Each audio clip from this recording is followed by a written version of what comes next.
Baby, cock the Glock and then I let it spray. Man, it's the day after, and I still don't know what the hell happened. That was just, I'm gonna say it, that was probably the best baseball game I've ever watched in my entire life. And I've seen some good ones. 2016 World Series Game 7 is up there for sure. Just 2 weeks ago, ALDS Game 5 against the Yankees, that's up there. Oh my God. But this one right here, I've never seen such back and forth action in a World Series game in my entire life. Like, this is what sports fans live for.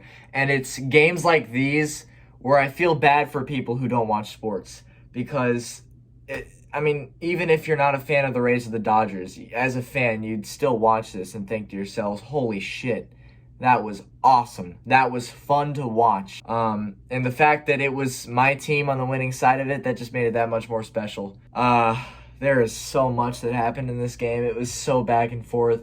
Starting pitchers today were Urias and Yarbrough. Urias, his stats so far have been incredible. So I wasn't having a good feeling about this game at all, especially because this is a must-win for the Rays. If they don't win this game, then they're not going to win the World Series, straight up. Because that means if the Rays would have lost this game, they would have had to win 3 games in a row, 2 of those games having to face Kershaw and Buehler. So good luck, right? But the Rays, the offense, I haven't been very happy with in this playoffs, but this game they were just relentless, like absolutely relentless. And I was really proud of them. I was so happy for them to do that, you know. Let's just see, man. So we gotta recap this whole fucking thing. Oh my God. So top of the first inning, Justin Turner hits a solo home run. So he had a first inning solo homer in Game 3, and here he does it again in Game 4. So somebody needs to stop that guy, Justin Turner, and that would be the only scoring play for the Dodgers in the first inning. And then bottom of the first came along. Randy Arozarena has a single. Of course he does. He's Randy Arozarena, and everybody else gets out. So second inning comes along. There is nothing for either side. Rays actually go 3 up, 3 down. Very frustrating. Third inning comes along. Corey Seager, who is, I have to admit it, he's an incredible ball player. He's really hard to stop. And so he gets a solo homer. It's 2-0 Dodgers in the third inning. Bottom of the third comes along. Urias would face 4 batters. The only batter that got on base, Mike Zunino. How'd he get on base? He walked. If you walk Mike Zunino, you're not a good pitcher. I don't care what your stats say. So bottom of the fourth comes along. The Rays get on the board with, you guessed it, a Randy Arozarena solo home run. You cannot stop Randy. Randy's taking over the entire world of baseball. He is just completely unstoppable. That homer right there breaks the all-time Major League Baseball record for most home runs in a single postseason. So congratulations, Randy Arozarena. Nobody outside of Tampa or St. Louis knew who the hell you were before the playoffs, but I think everybody's going to be trying to trade for you this offseason. Arozarena, absolutely incredible. And that's it for the fourth inning. Top of the fifth comes along for LA. Corey Seager singles, then Max Muncy singles, and that drives in Seager, and it's 3-1 LA. But the Rays would immediately respond in the bottom of the fifth inning as Hunter Renfroe absolutely crushed this ball. Like, absolutely obliterated it. Second deck of Globe Life Field. Ding Dong Johnson time for Renfroe, baby. It's just a 1-run game again. It's 3-2 LA. The sixth inning comes along, and Castillo would walk Will Smith, strike out Bellinger, then walk Pollock.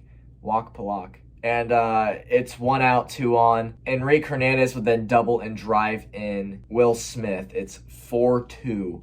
LA, and they've doubled their lead over the Tampa Bay Rays. But not so fast, man. Randy Arozarena in the bottom of the sixth would lead it off for the Rays, and he would single, so he's 3 for 3 today. Of course he is. It's Randy Arozarena. G-Man Choi then walked, so you got 2 on, nobody out. Austin Meadows then struck out, and then Brandon fucking Lau, the dog, man. Brandon Lau hits a 3-run dinger, absolute bash. Ding Dong Johnson, baby. And it's a 3-run homer. And the Rays, for the first time of the game, have a lead. It's 5-4 Tampa Bay. Absolutely hype.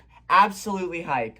And the Rays have a lead in the sixth inning. The 7th comes along.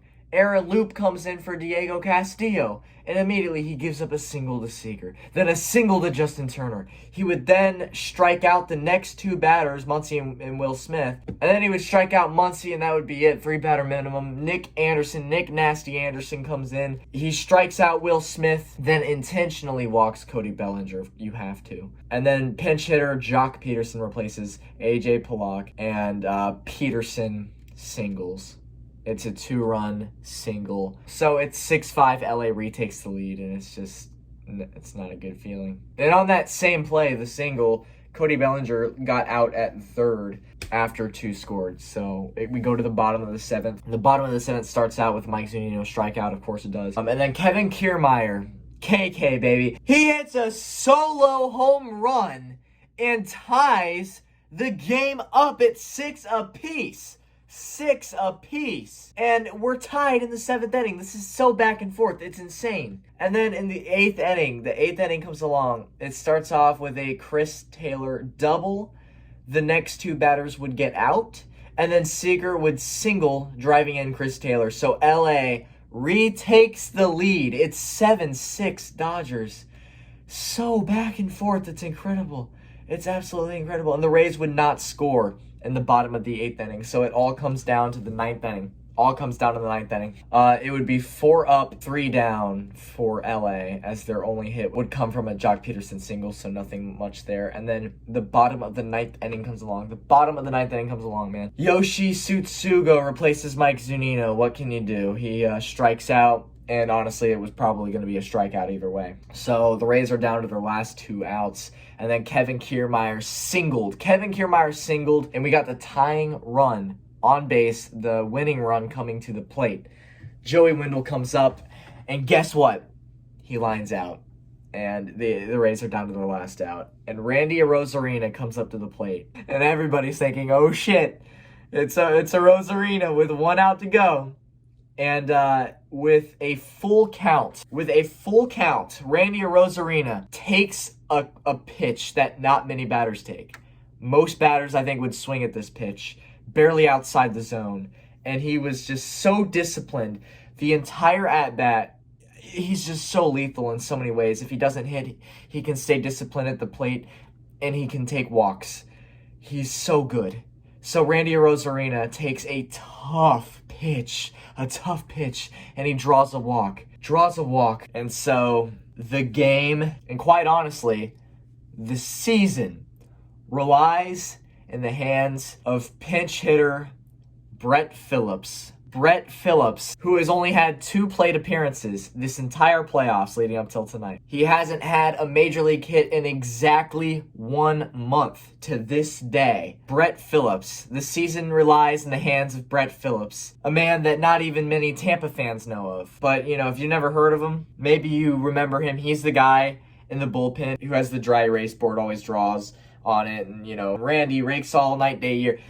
He's that funny guy in the bullpen who always writes stuff on the board. But I don't know what the hell happened. But Brett Phillips singles. Through the shift, he singles to center fielder Chris Taylor. Chris Taylor then bobbles the ball. Kiermaier rounds 3rd. He scores. Randy Arozarena then rounds 3rd. And he pulls a full-on Daniel Jones and stumbles on his own speed. Just stumbles. Chris Taylor gets to the ball. He chucks it to home plate, and it's botched by Will Smith, the Dodgers catcher. Absolutely botched by him. He completely loses it. Randy Arozarena then gets up and scores, and the Rays win off a pinch hit single from Brett Phillips, who has just saved the Rays season. And he has just become a hometown hero because Brett Phillips, who grew up in Seminole, Florida, just a couple miles away from Tropicana Field, a guy who attended the first ever Rays Fan Fest at Tropicana Field in 1998. He is a hometown hero in Game 4 of the 2020 World Series, and he has just saved the Rays season with an incredible, unforgettable memory. Absolutely unforgettable. Rays fans will never forget this game for the rest of their lives. It's one of those games that just straight up, this is one of the best sports games, not baseball, sports games I've ever watched in my entire life. It was absolutely hype. I was in disbelief. I was in pure shock. I was getting lightheaded because I couldn't believe it. It was just so much happened in one game. So much happened in one game, and it all came down to this. This is the type of play that you're going to see on highlights for many years. Many, many years. And as far as best Rays plays of all time, right now, it's number 2, right behind game 162, Evan Longoria's homer. You know, every Rays fan's going to remember that game for the rest of their lives, too. But I'm going to say this right now. If the Rays go on to win the World Series, this is the number 1 play. This is the number 1 play in franchise history. So we just witnessed history. Potentially the play of the franchise. 22 years the Rays have existed. And that was just potentially the play of the franchise right there. Absolutely insane. And Dodgers fans are very, very, what's the word? Dodgers fans are not very sympathetic towards their pitcher, Kenley Jansen, because he has a history of blowing games in the playoffs. So Jansen then, yeah, he's the one who blew that game, but I don't even want to say he blew it. I just want to say that Brett Phillips is a hero, and he just saved the Rays season. That's what I want to say. So, Game 5 is being played tonight with Glasnow on the mound taking on Kershaw. And if the Rays do end up losing in Game 5, then that means they have to win 2 in a row, one against Buehler. So, I don't really like that very much. You know, we're never going to forget this game. By we, I mean the Tampa Bay Rays fan base. Nobody's ever going to forget this game for the rest of their lives. They're just not going to forget it. Me included. There's so many. This is an emotional roller coaster. The entire game. The Dodgers take a 2-0 lead early in the game. You're thinking, well, this sucks. And then a couple dingers tie up the game. And then you're like, oh my God, we're in it. And then the Dodgers retake the lead. And then Brandon Lau's homer takes the lead for the first time in the night for the Rays have the lead. And then the Dodgers take the lead again. And then it comes down to the ninth inning. We're down to our final strike twice. First with Randy, second time with Brett Phillips. And the miracle happens. An absolute miracle happens. Just absolute disbelief. I have no words for it. Last night I recorded that video that I uploaded. Just no words. Absolutely no words. It was insane. I couldn't believe it. And I still can't believe it. I woke up this morning and I thought to myself, did that really happen? Absolutely incredible. And I've been reading a lot of baseball fans, not even Dodgers or Rays fans, baseball fans. They're saying that was one of the best World Series games they've ever watched. For me, that's right up there with that Game 7, Cubs-Indians 2016. That was a good-ass game too. But this one was something. So with that being said, man, the Rays stay alive. Go Rays, baby. We end this thing all because of a man named Brett. And he's got a good name too. I like his name. So with that being said, I will see you tonight or tomorrow, whenever I end up recording the Game 5 recap. Go Rays, man. Go Rays. Peace out.